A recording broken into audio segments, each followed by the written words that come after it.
চামচ মানে দুটা হয়, একটা হচ্ছে আমি ছোট থেকে যেটা দেখে এসেছি হয়তো কাঁটা চামচ আর চা চামচ। তো একদম শুরুতে যদি বলি হাতে খড়িটা হচ্ছে আমার হাজবেন্ডের কাছ থেকে। মানে বিষয়টা শুনলে একটু কিরকম কাকতালীয় লাগে যে হাজবেন্ডের কাছ থেকে কারো হাতে খড়ি হয়।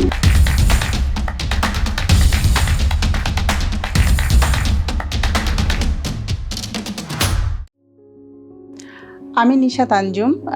প্রফেশনে আমি একজন হচ্ছে শেফ, পাশাপাশি উদ্যোক্তা। আমি যদি ধরি প্রথমটা আমি ধরবো যে আমি উদ্যোক্তা, দেন হচ্ছে আমি শেফ। আর এই প্রফেশনে আসাটা আসলে আমার যেহেতু খুব আর্লি বিয়ে হয়ে যায়, যে কারণে হচ্ছে আমি রান্নাটা ওইভাবে আসলে পারতাম না, বাট রান্না ছিল আমার একটা প্যাশন। রান্না করতে আমার ভালো লাগে, আর রান্না করাটা আমার সেই ছেলেবেলা থেকেই।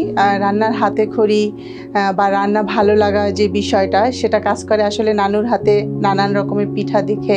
নানু কিভাবে পিঠা বানাতেন, বা মা কখনো আসলে দিত না রান্নাটা করতে, কারণ রান্না করার থেকে আসলে তার কাছে প্রায়োরিটি ছিল বেশি পড়ালেখা করাটা। কিন্তু দেখা যায় খুব অল্প বয়সে বিয়ে হয়ে যায়। বিয়ে হয়ে যাওয়ার কারণে আমি নারায়ণগঞ্জ চলে আসি। এসএসসি পরীক্ষার পরেই বিয়ে হয়ে যায়। তো বিয়ে হয়ে যাওয়ার পরে আমি রান্নাটা ওইভাবে পারি না, যেহেতু রান্না করতে ভালোবাসি, বিভিন্ন ধরনের ফুড ট্রাই করতে ভালোবাসি, যে কিভাবে নতুন নতুন ফুড ট্রাই করা যায়, এগুলি কিভাবে রান্না করে, সেটা করাটা আমার ভালো লাগা ছিল। কিন্তু কখনো এইভাবে চিন্তা করি নাই যে সব ধরনের রান্না করতে হবে, লাইক ভাত, মাছ, ডাল, এগুলো কিভাবে রান্না করে আমি কখনো জানতাম না। তো এই জন্য দেখা যায় অনেক সময় আমাকে শুনতে হতো যে আমি রান্নাটা কেন পারি না।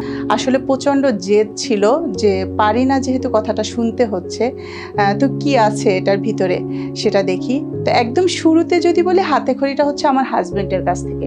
মানে বিষয়টা শুনলে একটু কীরকম কাকতালীয় লাগে যে হাজবেন্ডের কাছ থেকে কারো হাতে খড়ি হয়, বাট আমার হয়েছিল। আমি যখন রান্না পারি না, যে কোনো বিষয়ে রান্না যদি আমি এখনও হয়তো ওকে জিজ্ঞেস করি যে এটার সাথে এই খাবারের সাথে এটা যাবে কি না, তো কিভাবে রান্না করব। তো শুরুটা ওর থেকেই যখন হয়েছিল, তখন ও আমাকে দেখিয়ে দিত কিভাবে রান্না করতে হয়, কোন রান্নাটা কিভাবে করলে ভালো হবে, এই বিষয়টা। তো হঠাৎ করে 2017 সালে যে কোনো একটা রিয়েলিটি শো আমাদের বাংলাদেশে, তো ওখানে আমি প্রথম রেসিপি সাবমিট করি। রেসিপি সাবমিট করার পরে আসলে তখন আমাকে কিছু কোশ্চেন করে যে এই ধরনের রান্না, আমি বাহিরের কিছু রান্না বিষয় জিজ্ঞেস করে যে আমি এই রান্নাগুলি পারি কি না। তো তখন আসলে আমি এই রান্নাগুলি তখন জানতামই না, কখনো নামই শুনিনি, এরকম একটা বিষয় ছিল। আর পাশাপাশি আরও একটা বিষয়, যেটা হচ্ছে আমাদের এখন যে কিচেন নাইফ যেগুলো আমি ইউজ করি, তখন উনি আমাকে জিজ্ঞেস করেছিলেন যে কিচেন নাইফ তো অনেক ধরনের আছে, আপনি আমাকে কিছু কিচেন নাইফের নাম বলেন। তো আসলে তখন আমি জানতাম না। আর লাইক আরেকটা বিষয় জিজ্ঞেস করেছিল, সেটা হচ্ছে স্পুন, যে বিভিন্ন ধরনের স্পুন হয়, আপনি এটার নাম জানেন কি না। তো আসলে আমি তখন জানতাম না, যে আমি তখন মনে হতো যে চামচ মানে দুটা হয়, একটা হচ্ছে আমি ছোট থেকে যেটা দেখে এসেছি হয়তো কাঁটা চামচ আর চা চামচ। তো তখন মনে হইলো যে আসলে মনে হয় এই সেক্টরেও পড়ালেখা করা যায় বা কিছু করা যায়। দেন আমি ওনাকে জিজ্ঞেস করলাম তাহলে আমার করণীয় কী। তখন উনি বললেন যে আপনাকে এই প্রফেশনে অনেক ধরনের আপনি কোর্স করতে পারেন বা জানতে পারেন, যে আরও ইন ডিটেলস কীভাবে রান্না শেখা যায়, এই বিষয়ে পড়ালেখা করলে ভালো কিছু করতে পারবেন, দেন আপনি আসেন। তো তখন আমি ওখান থেকে চলে আসার পরে আমার বেবিটা খুব ছোট, ওর 2.5 বছর বয়স হবে। চলে আসার পর আমি প্রথম একটা কোর্স করি 3 মাসের প্রফেশনাল শেফ কোর্স। করার পরে যেটা হচ্ছে সরকারিভাবে করানো হয়। তো ওইখানে একদম আমি বেসিক যেই ধারণাগুলি নেওয়া যায়, সেই বেসিক ধারণাটা নিয়ে আসি। বাট ওখান থেকে আমার উদ্যোক্তা জীবনটা শুরু। ওখানে আমি কিছু ফুড ট্রাই করাই আমাদের ওখানে যে ম্যাম ছিল তাদেরকে।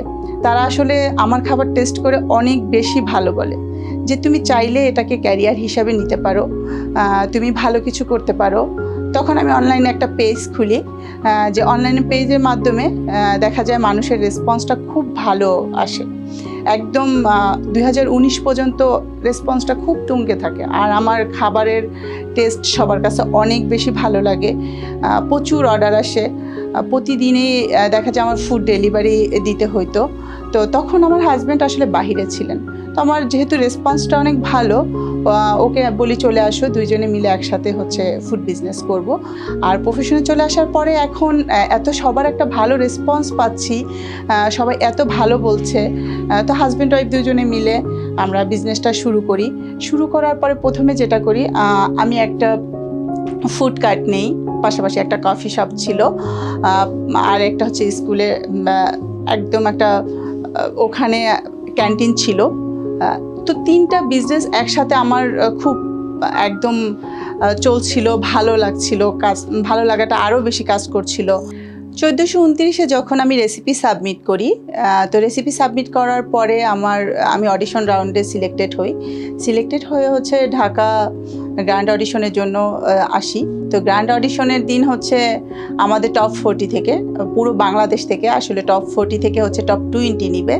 তো টপ 40-তে আমি তো ভালোভাবে এসেছি, বাট টপ 20-তে আমি বাদ পড়ে যাই কারণ হচ্ছে এর পিছনে আমাদের তখন হচ্ছে 3টা কোর্স করতে বলে। ফার্স্ট হচ্ছে অ্যাপিটাইজার, তারপরে হচ্ছে মেইন কোর্স, ডেজার্ট। যখন সিজন 8 আসে সেরা রাঁধুনির, তখন আমি প্রথম হচ্ছে রেজিস্ট্রেশন করার জন্য, মানে শুরু থেকে আমার হাজব্যান্ডকে বলতেছি খুব এক্সাইটেড আমি যে এবার সেরা রাঁধুনি শুরু হয়েছে, তো আমি এই রেসিপি সাবমিট করব। ডে 1 থেকে শুরু করতে করতে আমি একদম লাস্ট যেদিন ডেট সেদিন আসলে আমি রেসিপি সাবমিট করি। তো রেসিপি সাবমিট করার পরে হয়েছে আমার রেসিপি সিলেক্টেড হওয়ার পরে এবারও আমি বরিশাল থেকে দিয়েছিলাম বাবার বাড়ি। আমার ওখানে আসলে কমফোর্ট জোন যেটা হয়, ছেলে মেয়ে রাখা যায়, এই বিষয়টা চিন্তা করে আমি বরিশাল থেকে অডিশনটা দিই। তো বরিশাল থেকে অডিশন দেওয়ার পরে সরাসরি অ্যাফরন পাই। পাওয়ার পরে ঢাকা জন্য তো টিকিট পেয়ে গেলাম গ্র্যান্ড অডিশনের জন্য। তো গ্র্যান্ড অডিশনে একটু চিন্তায় ছিলাম যে পারবো না, এটা না যে পারবো, কারণ ওই কনফিডেন্স লেভেলটা তৈরি হয়ে গেছে যে আমি পারবো। তো এই পারার বিষয়টা নিয়েই অডিশনে ভালো করি, আলহামদুলিল্লাহ টপ 20-তে চান্স পাই। দেন হচ্ছে টপ 20-র পরে এখন আমাকে টিকে থাকতে হবে। এখানে টিকে থাকার জন্য প্রতিদিন নতুন নতুন চ্যালেঞ্জ ফেস করতে হবে। আর ওখানে হচ্ছে যারা ছিল তারা সবাই সেরা, কেউ কারো থেকে কম না, কিন্তু টিকে থাকার লড়াইয়ে যে টিকে থাকতে পারবে সেই আসলে সেরা। তো আমার প্রতিদিনই একটা চিন্তা থাকতো যে আমার এখানে টিকে থাকতে হবে। তো টপ 20 থেকে টপ 10, টপ 10 থেকে টপ 5-এর পরে যেহেতু 3-তে ঢুকবো, তখন একটু বেগ পাইতে হয়েছে। বাট ওই যে আমি বললাম, আশা ছাড়িনি, কারণ আমি বিশ্বাস করেছিলাম যে এইবার ইনশাল্লাহ মুকুট আমার হবে, এরকম একটা বিশ্বাস মনের ভিতরে ছিল অলওয়েজ। তো ওই বিশ্বাসটা নিয়েই আসলে আমি মহামঞ্চে প্রতিটা চ্যালেঞ্জ ফেস করছি, আর চিন্তা করেছি যে আমি এবার পারবো, ইনশাল্লাহ পেরেছি।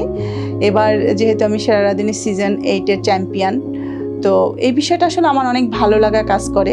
আমার মনে হয় যে পরিশ্রম, লেগে থাকা আর একটা জেদ, যে আমি যে কাজটা পারি না সেই কাজটা দিয়েই যেন আমি আমার নিজের পরিচিতি তৈরি করতে পারি। তো আমার ওই জেদটাই কাজ করেছে যে আমি পারি না কেন, পারবো না কেন, মনে হয় না যে পারবো না, এরকম বলতে কোনো কথা নেই। আর ওই যে বললাম, আমার ছেলে খুব ছোট, বাট ও আমাকে সবসময় সাপোর্ট করে, পাশাপাশি আমার মেয়ে, আমার হাজব্যান্ড, মানে আমি এখনও যেখানেই যাই ছেলে মেয়ে দুজনকে ক্যারি করে আমার কাজ করতে হয়। তাই আমি বলবো যে অনেকেই চিন্তা করে যে এই প্রফেশনে আমি কিছু করতে পারবো কিনা, বেবিদের নিয়ে কিভাবে করব, বা খুব কঠিন। আসলে কঠিন, বাট কঠিনটাকে মনে করতে হবে যে সহজ, যে আমি পারবো, এই জেদটা রাখতে হবে। যত বাধা বিপত্তি আসুক আমাকে সামনে এগিয়ে যেতে হবে, ইনশাল্লাহ পারবেন। আর এই সেক্টরে হিউজ সুযোগ রয়েছে, সবাই আসবেন, মেয়ে হোক ছেলে হোক, আমাদের এই সেক্টরে এখন অনেক সম্মান রয়েছে। সবাইকে অসংখ্য ধন্যবাদ এত সময় নিয়ে আমার গল্পটা শুনেছেন তার জন্য। পাশাপাশি আমার জন্য দোয়া করবেন, আমার ফ্যামিলির জন্য দোয়া করবেন।